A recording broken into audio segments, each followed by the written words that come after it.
Bismillahirrahmanirrahim. Pada kesempatan kali ini kita akan membahas terkait dengan akhlak sebagai jantung peradaban. Kita pahami bahwasanya akhlak adalah nilai kemuliaan yang dihasilkan dari proses ibadah.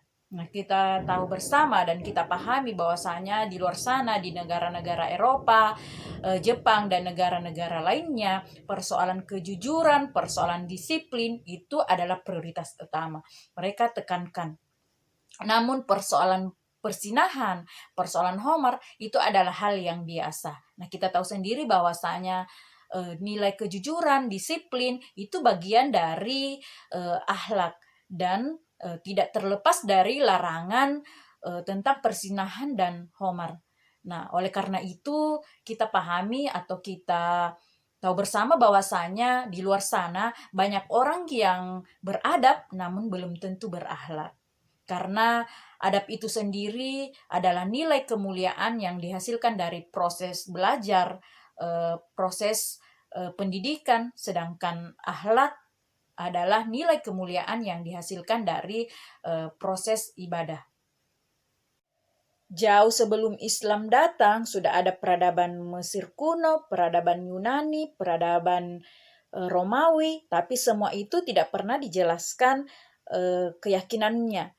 Dan pada saat Islam hadir di tengah-tengah kejailiahan di tanah Arab, lalu turunlah Al-Quran dan dijelaskan dengan sunnahnya sehingga menghasilkan nilai-nilai akhlakul karimah, dan lalu disebutlah bahwasanya peradaban Islam yang ada di tanah Arab dibawa ke Baghdad, peradaban Islam yang ada di Baghdad, dan di Spanyol peradaban Islam yang ada di Andalusia. Sehingga Prof. Juntika mengatakan bahwa akhlak dan peradaban tidak pernah terpisahkan. Sejarah telah mencatat bahwa akhlak adalah penentu jatuh bangunnya sebuah peradaban. Ketika akhlak suatu kaum masih kokoh, maka peradaban tersebut akan tetap terus bertahan. Namun ketika akhlak suatu kaum sudah rapuh, maka lenyaplah sudah eksistensi peradaban kaum tersebut. Oleh karena itu, kehancuran suatu peradaban akibat degradasi akhlak. Hal ini dijelaskan dalam surah Al-A'raf ayat 96. Walau anna ahlal qura amanu wattaqaw lafatahna alaihim barakatim minas sama'i wal ardi walakin kazzabu fa akhadnahum bima kanu yakzibun. Sekiranya penduduk suatu negeri beriman dan bertakwa, maka kami akan melimpahkan berkah kepada mereka dari langit dan bumi. Tetapi mereka telah mendustakan ayat-ayat kami, maka kami akan siksa mereka sesuai dengan perbuatan mereka. Hal ini dibuktikan dengan runtuhnya peradaban Nabi Nuh akibat mereka kufur terhadap risalah tauhid yang disampaikan Nabi Nuh selama 950 tahun. Mereka ditimpa banjir bandang. Hal ini dijelaskan dalam surah Al-Ankabut. Dan selanjutnya hancurnya peradaban kaum Madyan atau kaumnya Nabi Shuaib akibat praktik tipu daya dalam jual beli. Hal ini ditimpa hawa panas dan dijelaskan dalam surah At-Taubah. Dan selanjutnya ini terkait dengan runtuhnya peradaban Nabi Lut akibat penyimpangan homoseksual, dan mereka ditimpa gempa bumi dan angin kencang. Harta, wanita, tahta merupakan godaan yang melintasi peradaban. Dalam perjalanan sejarah peradaban manusia, moralitas, akhlak, budi pekerti selalu beriringan dengan jatuh bangunnya sebuah kaum. Ambisi pribadi, kemaksiatan, korupsi, dan pengkhianatan adalah pencemaran akhlak yang berimplikasi terhadap hancurnya peradaban.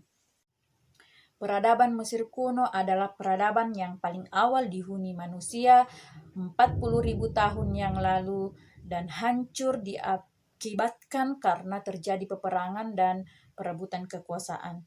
Di Cina juga berdiri sebuah peradaban kuno pada tahun 2000 100 sebelum Masehi dan runtuh pada abad ke-19 disebabkan karena berbagai macam konflik dan intrik, perebutan kekuasaan, pemberontakan terhadap penguasa yang zalim, perjanjian yang tidak adil. Dan di Yunani kuno pun terjadi sebuah peradaban yang sangat luar biasa, namun hancur dengan berbagai macam konflik, sehingga periode itu bisa dikatakan dengan periode atau zaman kegelapan Yunani. Dan siapa yang tidak kenal dengan peradaban Romawi, dengan kegelimangannya yang menyebabkan Eropa menjadi cahaya dunia.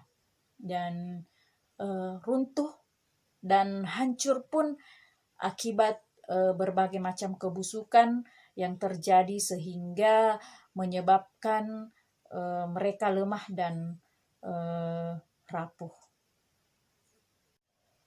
Puncak keemasan Islam terjadi pada zaman dinasti Abbasiyah. Kejayaannya mulai eksis pada tahun 750 sampai dengan 1258 Masehi. Namun moralitas elit sejumlah khalifah yang cinta akan dunia menyebabkan runtuhnya peradaban Islam. Dan di era modern, dinasti Ottoman menjadi bukti bahwasanya akhlak adalah penentu jatuh bangunnya sebuah peradaban. Oleh karena itu, ini menjadi PR kita bersama bahwasanya dan kerjasama dari semua pihak untuk bagaimana menanamkan nilai-nilai akhlakul karimah terhadap generasi bangsa. Ketika ingin menjadikan bangsa kita ini adalah bangsa yang bermartabat, maka tidak ada jalan lain kecuali untuk bagaimana kita menanamkan nilai-nilai akhlakul karimah sehingga bangsa kita menjadi bangsa yang diridhoi Allah Subhanahu wa taala.